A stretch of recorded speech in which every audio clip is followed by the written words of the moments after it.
Tema kita hari ini adalah tidak ada yang mustahil. Nah, kita buka Daniel pasal yang ke-6, mulai ayat yang pertama sampai ayat yang ketiga. Bisa baca di layar monitor. Kalau sudah ketemu, kau lihat aja di depan. Saya juga baca di depan karena saya nggak bisa lihat Alkitab saya. Hurufnya terlalu kecil, masih yang lebih besar lagi. 2, 3 ya. Lalu berkenanlah Darius mengangkat 120 wakil-wakil raja atas kerajaannya. Mereka akan tempatkan di seluruh kerajaan. Terus membawahi mereka diangkat pula 3 pejabat tinggi, dan Daniel adalah salah satu dari ketiga orang itu. Kepada mereka lah para wakil-wakil raja harus memberi pertanggungjawab supaya raja jangan dirugikan. Maka Daniel ini melebihi para pejabat tinggi dan para wakil raja itu, karena ia mempunyai roh yang luar biasa, dan raja bermaksud untuk menempatkannya di atas seluruh kerajaannya. Luar biasa. Nah, saudara yang dikasihi oleh Tuhan, di dalam pemerintahan kita itu dulunya ada 4 menteri yang paling tinggi. Yang pertama ada Menko Polhukam, ada Menteri Sekretaris Negara, ada Menteri Ekonomi dan Menko Kesra. Sekarang 5 ditambah PMK. Nah, artinya 5 menteri ini membawahi beberapa menteri di mana mereka harus berkoordinasi. Makanya kalau Luhut itu dijulukan sebagai menteri segala urusan, ya memang tugasnya sebagai Menko. Nah, di zaman Raja Nebukadnezar itu, Raja Darius itu ada 3 pejabat tinggi, dan pemerintahannya pada waktu itu bukan satu bangsa, tapi ada bangsa-bangsa lain yang dikuasai. Nah, Daniel ini bukanlah orang Babel asli, bukan orang media asli. Yang Iran sekarang ini, media presnya itu Iran. Tapi dia seorang anak muda yang ditawan oleh Raja Nebukadnezar sebelum Darius itu, dalam usianya belasan tahun. Tetapi seorang anak muda ini, dia melatih dirinya untuk senantiasa dekat dengan Tuhan. Termasuk dalam pola makannya juga, Alkitab berkata dia tidak menajiskan dirinya dengan santapannya raja atau makanan raja. Makanan raja itu enak-enak. Tidak ada makanan raja yang gak enak. Gak usah raja, gubernur aja makannya keren-keren. Ya, camat saja makannya semua bagus-bagus. Ya, gaji sih boleh kecil, tapi kantongnya lebih tebal. Ya. Nah, saudara, makanannya semua lengkap, luar biasa. Vitaminnya terjamin karena ada dokter kerajaan atau dokter kepresidenan. Semuanya bagus. Tetapi Daniel, dia tidak makan apa-apa selain makan daripada sayur. Dan Alkitab berkata dia sangat sehat dan luar biasa. Seorang anak muda yang ditawan bersama dengan teman-temannya, yakni Sadrak, Mesakh dan Abednego, yang disingkat jadi SMA. Ya, anak SMA. Ya. Nah, mereka seorang anak muda dalam keadaan mereka tertawan, mereka dididik harus seperti orang-orang yang ada di Babel, bahasanya harus sama, gayanya harus sama, dan harus memahami kebudayaan yang ada di kerajaan Babel. Dan sebagai seorang tawanan, mereka menjadi masyarakat kelas 2. Ya. Mereka sudah dijajah, terus ditawan. Inilah artinya manusia dijatuh ketimbang sudah jatuh ketiba tangga, dikejar anjing lagi, lengkap. Nah, tetapi saudara, Daniel bersama dengan teman-temannya bukan alasan bagi mereka untuk tidak memiliki prestasi. Bukan alasan bagi mereka untuk tidak menaklukkan keadaan mereka. Tapi justru dalam kondisi tertentu mereka berkarya dengan luar biasa. Salah satunya pada waktu Raja Nebukadnezar bermimpi. Dan ini boleh dikatakan ini raja yang aneh. Waktu dia bermimpi, dia lagi saya mimpi. Oleh sebab itu kumpulkan seluruh orang yang bijaksana. Nah, waktu itu Daniel masih muda. Ketika Raja Darius ini udah umur 80 tahun. Dia masih belasan tahun waktu itu. Kumpulkan orang yang berhikmat, orang yang bijaksana di seluruh kerajaan yang dikuasai Babel. Dikumpulkan. Dan Daniel juga termasuk golongan orang yang bijaksana. Waktu dikumpulkan, lalu orang-orang yang berhikmat, orang bijaksana, ahli-ahli jampi bertanya kepada raja, cobalah raja beritakan kepada kami bagaimana mimpi Anda itu. Oh enggak, saya tidak akan ceritakan sedikit pun. Kalau kamu orang yang berhikmat dan bijaksana, gak usah saya ceritakan, kamu pasti mengetahui. Nah, kira-kira keringat dingin gak ketika ditanyakan raja seperti itu? Raja gak boleh salah, saudara. Kalau dia hukum seseorang, gak ada yang bisa komplain. Karena dia negara kerajaan. Pokoknya kalau kamu tidak bisa beritahukan arti mimpi saya, kamu bersama keluargamu dan rumahmu harus dirobohkan. Tambah jantung semua. Dan Daniel pada waktu itu, dia termasuk yang ada di dalam bersama dengan 3 teman. Saudara, waktu ancaman itu ada, pemimpin tertinggi di kerajaan Babel pada waktu itu, Daniel mendatangi. Dia bilang begini, coba kasih tahu kepada raja, beri saya waktu supaya berdoa. Di surga ada Tuhan yang mampu bertahan. Dan Daniel Alkitab berkata, dia berdoa kepada Tuhan. Dan di malam hari, nanti baca dari 1 ya.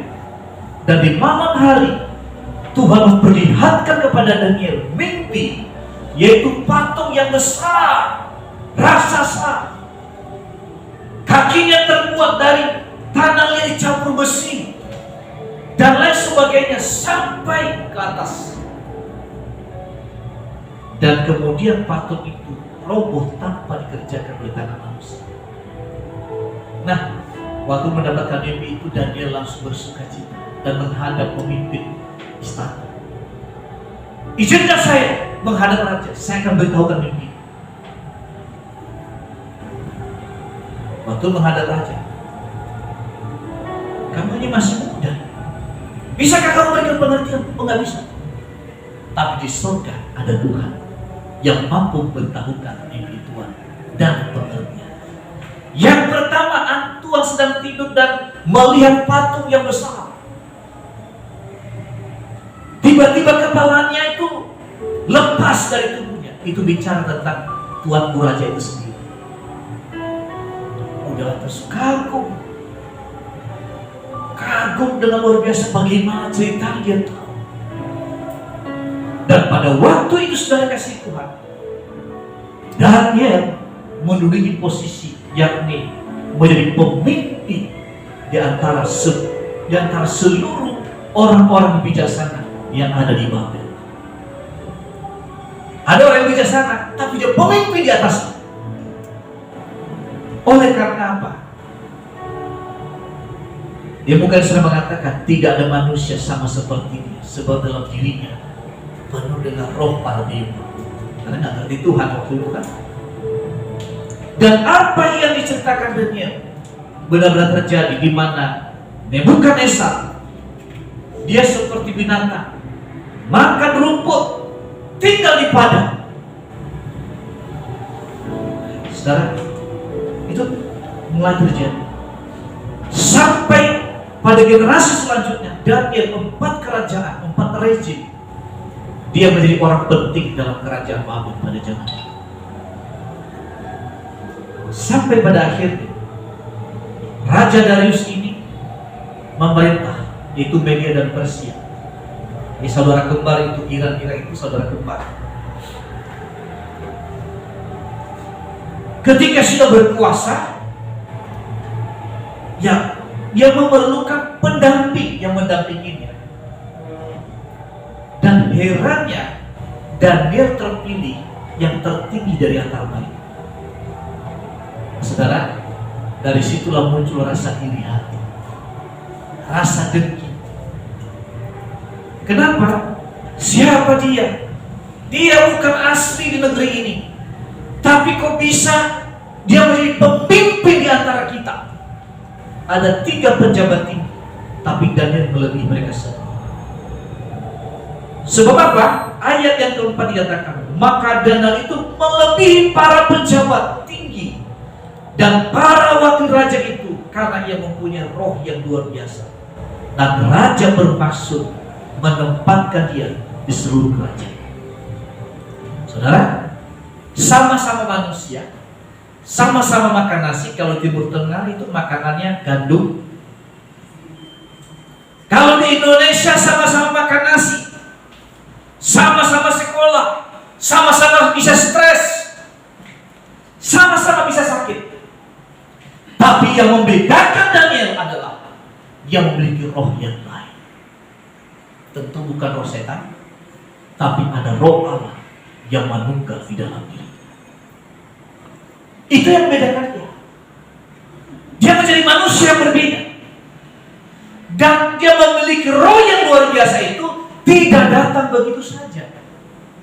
Alkitab berkata, dari mudanya dia melatih diri untuk sujud di hadirat Tuhan 3 kali sehari. 3 kali sehari bukanlah doa untuk makan. Siapa yang berdoa 3 kali sehari? Doa makan kan? Doa sarapan pagi, doa makan siang, dan doa makan malam. Ini perlu dilatih, saudara. Kalau Anda memulai komitmen berdoa 15 menit itu terlalu lama. Apalagi 30 menit terlalu lama.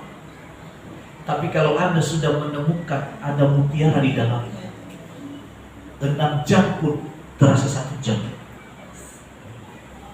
Mau coba? Bareng-bareng sama saya?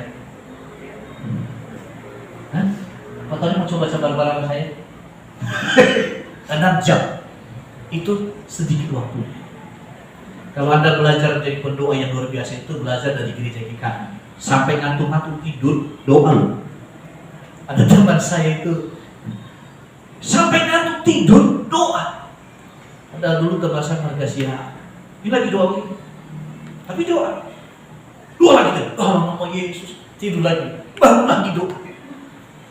Doa deh. Tapi saya berharap Anda harus seperti itu ya. Ya. Jadi kalau Anda sudah terbiasa senang berada di hadirat Tuhan, 6 jam, 8 jam pun juga terasa sedikit. Dan Anda boleh coba tumpahkan tangan orang sakit. Hei setan belang, keluar, dia akan keluar. Kenapa? Karena kita isi diri kita dengan hikmat, kebijaksanaan, kuasa, dan otoritas Allah.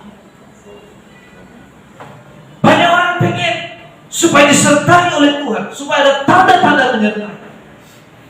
Tapi sedikit orang yang ingin mengejar. Amin. Maka dari itu saudara, kita harus lebih lagi mengejar hadirat Tuhan. Anda mengeluh ke saya, konseling, paling saya ajar dulu, ayo kita berdoa, kembali kepada Tuhan. Betul tidak? Betul tidak?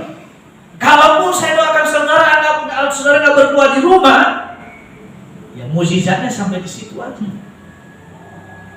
Tapi kalau sama-sama saya berdoa, Bapak Ibu berdoa, lihat mukjizatnya dahsyat. Kalau Anda punya kamu punya masalah dengan keluarga, Anda taruhlah suamimu orang yang gak beres. Taruhlah suamimu pengangguran. Atau mata keranjang lah, terserah mau apalah itu ceritanya.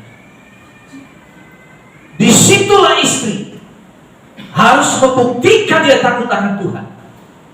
Dan disitulah istri harus berjuang untuk berada di hadapan Tuhan. Percayalah, nanti matanya Tuhan buka, ternyata istri saya lebih cantik daripada yang ada di sana. Amin. Amin. Istri-istri harus kuat di dalam dong. Istri yang merasa istri, jangan merasa janda. Yang merasa istri.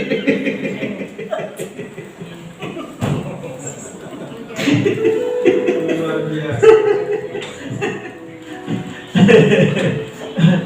Ya. Yang merasa istri harus kuat di dalam doa. Suruh masuk aja, ngaji mantap. Temannya Bu Vivi, Bu Santi, namanya banyak soalnya.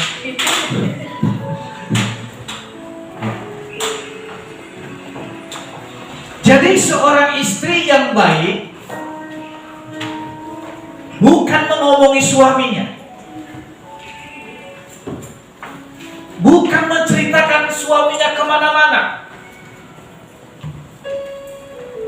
bukan mengumbar aib daripada suaminya kepada sembarangan orang, tapi dia harus bawa suaminya masuk hadirat Tuhan. Taruh foto suami di depan, topang tangan, segala bentuk kesombongan, keserakahan, apalagi pemabukan, kebencian, kekerasan, apalagi yang suka mukul itu apalagi. Mata keranjangnya, biar jangan keranjang terus di kepalanya. Doakan. Nah saya tanya, istri suka doain suami enggak? Hah? Ya selalu berdoa untuk suaminya, angkat tangan. Cuma 2 orang, 3 orang, baru 4. Jangan karena ikut-ikutan ya. Doakan, suami saya malas mati. Doain, kalau mau segera mati. Bukan diomongin kemana-mana. Saya pusing pak, matanya keranjang terus. Saya nggak ngerti mata keranjang itu yang gimana ya. Soalnya kita nggak kenal lama mata keranjang. Nah. Suaminya pemalas, doakan supaya rajin. Karirnya mantap terus, doakan supaya melejit ke atas. Jangan diketekin terus, nanti pusing kepalanya. Tapi cobalah berikan sedikit penyegaran, maka dia terbang seperti burung rajawa. Ya, tapi jangan salah terbang ya. Nanti terbang di rumah orang, bahaya. Doa. Pak saya stres. Sama saya juga orang stres kalau banyak masalah. Disitulah kita perlu Tuhan dalam hidup ini. Disitulah kita perlu doa. Bertempur sepanjang kita hidup. Hidup ini bertempur. Hidup ini berjuang. Pak saya tersakiti, hati saya luka karena dia. Bodoh. Masa orang lain kau biarkan dirimu dilukai?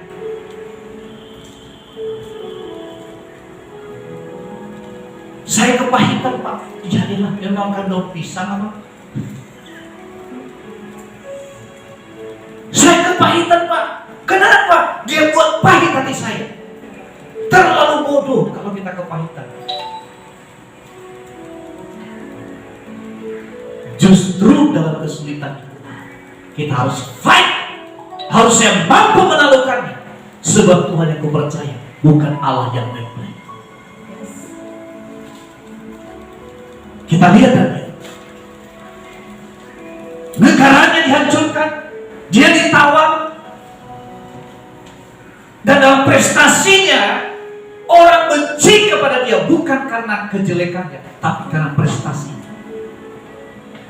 Lain kebanyakan orang jadi benci karena kelakuannya. Ya. Daniel ini menghadapi segala sesuatunya dengan doa. Amin.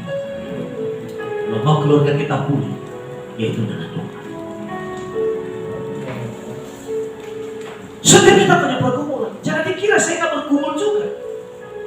Selain saya bergumul untuk keluarga saya, untuk anak saya, satu doa saya supaya mereka takut akan Tuhan, supaya mereka jangan sembarangan hidup. Saya kunjungan di sebuah sekolah, saya lihat penampilan kayak selebritis. Dan sebagai seorang yang biasa konseling orang, ini bukan anak gadis, sudah kayak emak-emak, walaupun penampilan seperti anak gadis. Ini secara ilmu jiwa ya. Karena nggak bisa bohong kalau udah. Makanya pernah ada yang mau menikah nih, mau ketemu sama saya. Dia coba berbohong sama saya. Waktu konseling itu saya pandang gitu, benar dia mau menikah. Kenapa mau menikah? Itu karena mau menikah. Belum selesai ngomong udah nangis perempuannya. Nah, jujur, ayo. Ngomong ke saya lurus. Nah, kenapa nangis? Berarti nggak lurus kan? Kayaknya mau nggak mau harus jujur kan? Nah, saudara, saya bilang, Tuhan Yesus, saya berdoa, biarlah anak-anak kami hidup dalam kebenaran dan kekudusan. Maka dari itu saya harus pastikan diri saya untuk berjalan bersama dengan. Dalam perjalanan kami diskusi dengan anak saya tadi, supaya apa? Orang yang punya tujuan hidup, dia akan sembarangan hidup. Seorang anak muda yang mau berhasil dalam hidup, dia akan pernah sembarangan. Menjaga kekudusan hidup, menjaga cara bergaul. Berteman boleh, tapi bergaul harus hati-hati. Beda ya berteman dengan bergaul ya.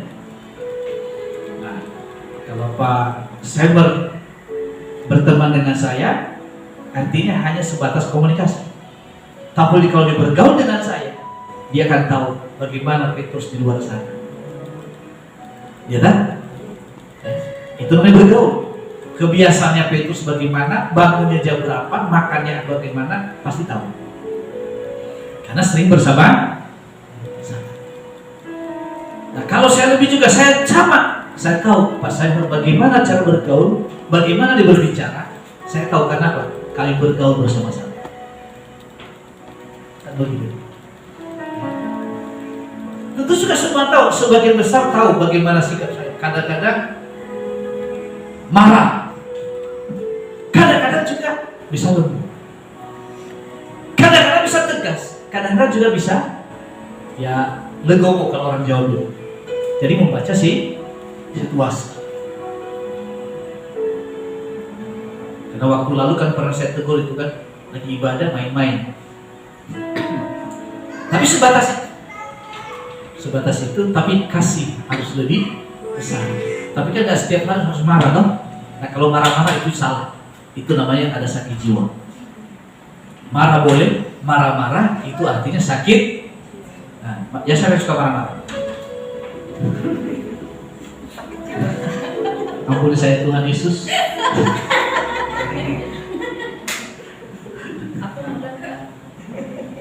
Jadi marah boleh, marah-marah yang tidak bohong. Orang lain juga punya perasaan, coba kalau marah-marahin terus. Yang rambutnya utuh bisa-bisa hilang dalam sekejap. Nah, jadi saudara kasih Tuhan, Daniel ini dia menjadi manusia yang berbeda karena dia punya hubungan dengan Tuhan melalui doa. Dan orang mencari cara bagaimana supaya Daniel jatuh. Orang-orang kerja isi keluar harus tahu ini. Ayat kelima. Kemudian para pejabat tinggi dan wakil raja itu mencari alasan dakwaan terhadap Daniel dalam hal pemerintahan, tetapi mereka tidak mendapat alasan apapun, sesuatu kesalahan, sebab ia setia dan tidak ada didapati segala sesuatu kelalaian atau sesuatu kesalahan padanya. Nah, bayang, dalam pemerintahan dia bersih, tidak korupsi, baik. Saya mau katakan, saudara, dalam hidup ini tidak cukup hanya baik dan jujur, tapi butuh keberanian, butuh sikap. Kalau kamu orang yang baik, jujur, tapi gak punya keberanian, kamu nanti bisa termasuk orang yang menandatangani kasus korupsi kalau kamu menjabat itu. Kenapa? Rasa gak enak hati kan? Betul gak? Aduh, saya kenal Pak Julius gak enak hati, boleh saya tangan aja deh. Ya kan? Saya kenal Bu Santi, aduh gak tega saya. Tapi kalau kamu orang punya keberanian, kamu hidup kejujuran, hidup kebenaran, kita teman segi kemanusiaan sehari-hari, tapi dalam tugas kita berbeda.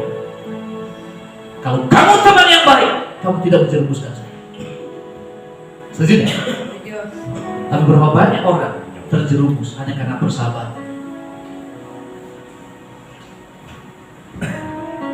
Daniel, siapapun yang datang kepada dia tetap menjalankan hukum yang berlaku di negara. Integritasnya itu luar biasa. Makanya dalam dunia sekuler ada beberapa hal yang harus ketika wawancara. Yang pertama, kemampuan IQ. Tentu juga kita nggak mungkin memilih orang yang bodoh-bodoh kan, pusing kita. Yang pikir kita bodoh, berarti yang bodoh. Dites IQ-nya, kemampuan IQ. Yang kedua, kemampuan EQ. Tahu EQ? Kemampuan bersosialisasi. Banyak orang pintar tapi nggak bisa bersosialisasi. Ini tes. Dan terakhir yang disebut adalah kemampuan, yang disebut adalah SQ, kemampuan spiritual. Jadi ketiga-tiganya ini saling melengkapi. Tidak hanya spiritual, nanti surga terus diurusin, gak pernah kerja. Seperti yang kita lihat kan, boikot Israel, boikot produk ini, besok mau makan apa? Ya kan? Boikot lewat Facebook, tapi masih pakai Android. Kenapa? Surga terus diurusin, lupa masih menginjak bumi. Betul gak? Kemarin saya nonton testimoni Ibu Koni Bakri, pengamat militer. Berapa lama kamu boikot? Apa nama itu? KFC, McDonald. Paling berapa bulan balik lagi?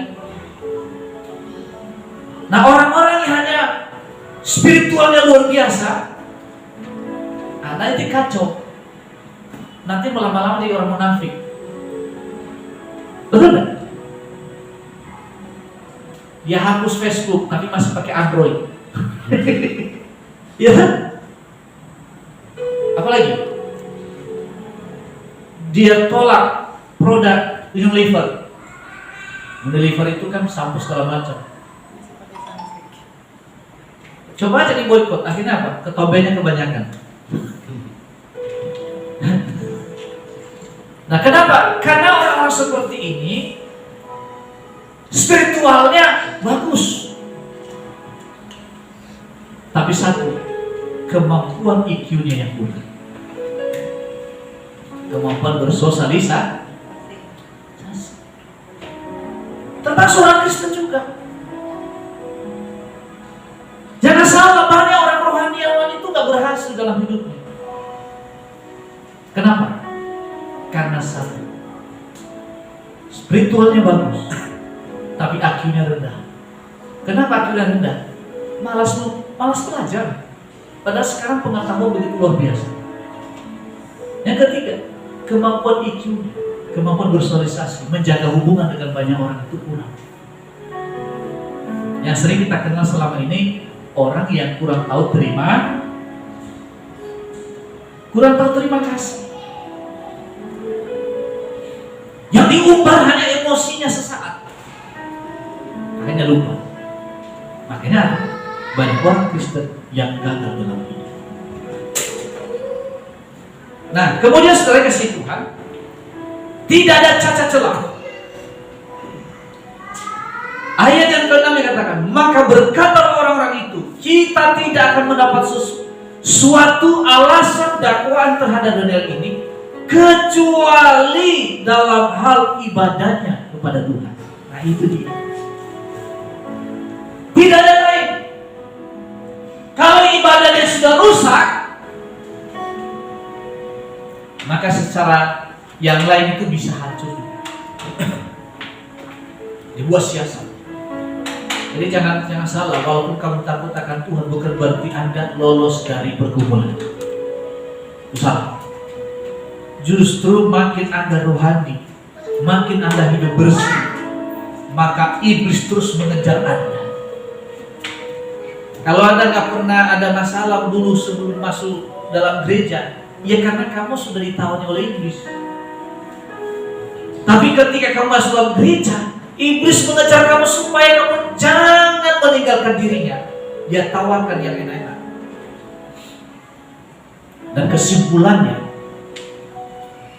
para penjamaah mengatakan supaya ayat 7, kemudian bergegas-gegaslah para pejabat tinggi dan wakil raja itu menghadap raja serta berkata kepadanya, ya Raja Darius, kekalah hidup Tuhan. Semua pejabat tinggi berkerajaan ini, semua penguasa dan wakil raja, para menteri dan bupati telah bermufakat supaya dikeluarkan kiranya suatu penetapan raja dan ditetapkan suatu larangan agar barang siapa yang dalam 30 hari menyampaikan permohonan kepada salah satu dewa atau manusia kecuali kepada Tuanku ya Raja, maka ia akan dilemparkan ke dalam gua singa. Nah ini. Dan akhirnya yang terjadi, singkat ceritanya, Raja Darius mengeluarkan surat, tidak boleh menyembah Allah selain menyembah Darius.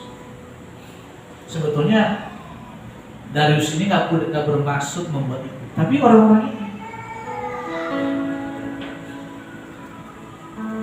dulu ada yang mengatakan pemimpin negara manapun itu baik-baik, tapi orang sekelilingnya seringkali mengkondisikan. Ya kan?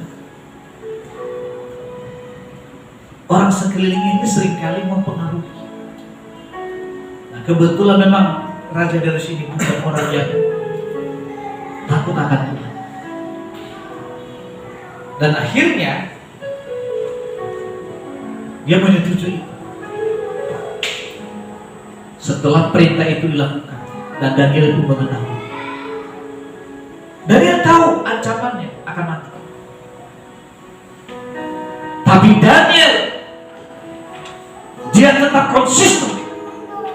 Meskipun nyawa yang harus dipertaruhkan dalam ibadahnya, 3 kali sehari dia sujud menyembah, beribadah kepada Tuhan. Kemudian orang menangkap bahasa Daniel sedang berdoa. Dan setelah menangkap bahasa dilaporkan kepada raja, Tuanku Raja, ini perintahmu, ini titahmu, dan tidak bisa dicabut kembali. Oh iya, harus. Iya, tapi yang melanggar itu adalah orang buangan yang bernama Daniel. Langsung rajanya shock. Di ayat 15, setelah raja mendengar hal itu, maka sangat sedihlah ia. Dan ia mencari jalan untuk melepaskan Daniel. Bahkan sampai matahari masuk, ia masih berusaha untuk menolongnya. Tapi didesak. Tuanku Raja, gak boleh. Ini hukum harus ditegakkan. Dan akhirnya pun Daniel diperintahkan untuk dibuang ke gua singa. Satu pesan daripada raja ini, meskipun tidak takut Tuhan dia waktu itu. Di ayat 17 katakan, sesudah itu raja beri perintah, diambilnya Daniel dan dilemparkan ke dalam gua singa. Berbicaralah raja kepada Daniel, Allahmu yang kau sembah dengan tekun, dialah kiranya yang melepaskan. Saudara, saya mau katakan begini, orang yang rohani tidak selamanya bebas dari pergumulan. Dengar baik, orang yang rohani, orang yang takut Tuhan, tidak selalu bebas dari permasalahan, dari pergumulan, dari ancaman. Tetapi ingat, waktu kita tidak bisa bebas dari masalah, Tuhan memberikan kemampuan bagi kita untuk menaklukkan masalah yang sedang kita hadapi. Yaitu apa? Maka dibawalah sebuah batu dan diletakkan pada mulut gua itu. Lalu raja mencap itu dengan cincin meterainya dan dengan cincin meterai para penyusahnya, supaya dalam hal ini Daniel tidak dibuat perubahan apa-apa. Lalu pergilah raja ke istananya dan berpuasalah ia semalam-malaman itu. Ia tidak menyuruh datang penghibur-penghibur dan tidak dapat hidup. Pagi-pagi sekali ketika fajar menyingsing, bangunlah raja dan pergi dengan buru-buru ke gua singa. Dan ketika ia sampai dekat gua itu, berseru ia kepada Daniel. Dengan suara yang sayu berkatalah ia kepada Daniel, Daniel, hamba Allah yang hidup, Allahmu yang kau sembah dengan tekun, telah sanggupkah ia melepaskan engkau dari singa-singa itu? Dan ayat 22, lalu kata Daniel kepada raja, ya raja, kekaulah hidup. Allahku telah mengutus malaikatnya untuk mengantukkan mulut singa-singa itu, sehingga mereka tidak mengapa-apakan aku, karena ternyata aku tak bersalah di hadapannya, tetapi juga terhadap tuanku ya raja, aku tidak melakukan kejahatan. Jadi begini, Anda berteman dengan penguasa, belum tentu bisa menolong. Ya. Anda berteman dengan Jokowi, belum tentu bisa menolong. Dulu Presiden Gus Dur dikenal bapak pluralisme, betul nggak? Saya mau tanya, gereja masih dibakar nggak? Kristen masih susah nggak bangun ibadah zaman dia? Masih. Jokowi pernah berpidato berapa lama yang lalu mengatakan bahwa jangan karena kesepakatan maka gereja atau orang beribadah dibubarkan. Karena undang-undang kita mengatakan ada kebebasan beragama. Pertanyaan saya, gereja masih dibubarkan nggak? Orang beribadah masih dibubarkan nggak ibadah? Di KPS Purwakarta, bupatinya langsung menutup. Di Maja, Natal aja mereka tidak boleh. Artinya, sebaik-baiknya penguasa belum tentu mampu menolong kita. Sebaik-baiknya pemimpin politik di negeri ini bukan berarti Anda lolos dari penganiayaan. Gereja tetap ada dalam tekanan. Apakah di Amerika juga gereja tidak ditekan? Sama. Di sana lebih parah lagi. Bukan negara Kristen lagi Amerika sekarang. Kalau pendeta tidak memberkati sesama jenis, bisa dipidana. Itu undang-undang Amerika. Misalnya begini ya, ini namanya si Abu, ya, dia punya calon si Ronald. Kan bingung kita mana istri mana suaminya kan? Suatu ketika di Amerika seorang Kristen yang taat. Ada pernikahan sejenis memesan kue di tokonya. Karena dia Kristen yang takut akan Tuhan, dia nggak mau. Dilaporkan, saudara.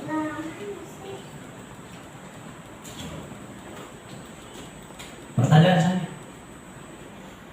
apakah Tuhan mencabut undang-undang itu? Donald Trump pernah berikan perintah, tapi undang-undang masih berlaku. Tuhan tidak pernah menjamin atau menjanjikan bahwa kekristenan kita itu semua serba aman. Tapi Tuhan menjanjikan, ketika ada tekanan, ketika ada kesulitan, Tuhan berikan kekuatan kepada kita untuk menandungkan. Amin. Dengan cara bagaimana? Ketika madu sungguh-sungguh masuk di dalam doa. Walaupun selama ini mungkin madu tidak sekuat itu berdoa, tiba-tiba 1 jam 2 jam berdoa kepada Tuhan karena tekanan hidup. Nah, ada mukjizat yang tersedia. Mau yang demikian? Ditekan dulu. Kalau bisa jangan. Daniel ini orang yang dekat raja, orang yang setia, memiliki integritas, bukan berarti dia lolos dari masalah. Tetapi Tuhan berikan kemampuan bagi dia untuk mampu mengalahkan singa. Mulut singa itu tertutup. Singa yang garang, singa yang buas berubah menjadi sahabat bagi Daniel. Dan hasilnya apa yang terjadi? Kita baca selanjutnya. Ayat 24. Lalu sangat bersukacitalah raja dan ia memberi perintah supaya Daniel ditarik dari dalam gua itu. Maka ditariklah Daniel dari dalam gua itu dan tidak terluka apa-apa padanya, karena ia percaya kepada Allah. Raja memberi perintah, lalu diambilnya orang-orang yang telah menuduh Daniel dan mereka dilempar ke dalam gua singa, baik mereka maupun anak-anak dan istri-istri mereka. Belum lagi mereka sampai ke dasar gua itu, singa-singa itu telah menerkam mereka, bahkan meremukkan tulang-tulang mereka. Dan jawaban selanjutnya 26. Kemudian Raja Darius mengirim surat kepada seluruh orang-orang dari segala bangsa, suku dan bahasa yang mendiami seluruh bumi. Bunyinya, bertambah-tambahlah kiranya kesejahteraan. Bersama ini kuberikan perintah bahwa seluruh kerajaan yang kukuasai, orang harus takut dan gentar kepada Allahnya Daniel, sebab Dialah Allah yang hidup yang kekal untuk selama-lamanya.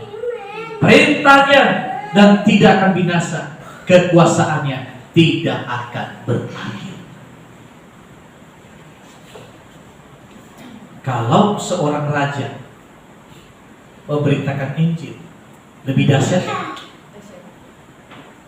lebih dahsyat. Kalau seorang raja memberitakan nama Yesus, kalau semua para pendeta, kenapa? Ada undang-undang di negeri kita kan, nggak boleh sembarangan beritakan Injil. Waktu yang lalu kami di daerah Jasinga itu kan orang Kedar semua, pakai apalah. Tahu Kedar kan? Kalau saya jelasin, itu kita privat supaya jangan kenal. Kenapa? Kalau ketahuan ditangkap habis semua. Karena ada aturannya. Tapi kalau misalnya tiba-tiba ada penguasa di negeri ini, tokoh negeri ini, tokoh karismatik mengatakan Yesus Kristus adalah Tuhan, percayalah kepada Dia, kamu akan selamat. Saya percaya Indonesia gempar luar biasa. Saudara, Tuhan tidak melepaskan Daniel, tapi Tuhan berikan kemampuan kepada Daniel untuk melewati masuk di gua singa. Dan juga Tuhan sediakan hadiah, di mana nama Israel, nama Allah disembah Israel, didengar seluruh bangsa di dunia.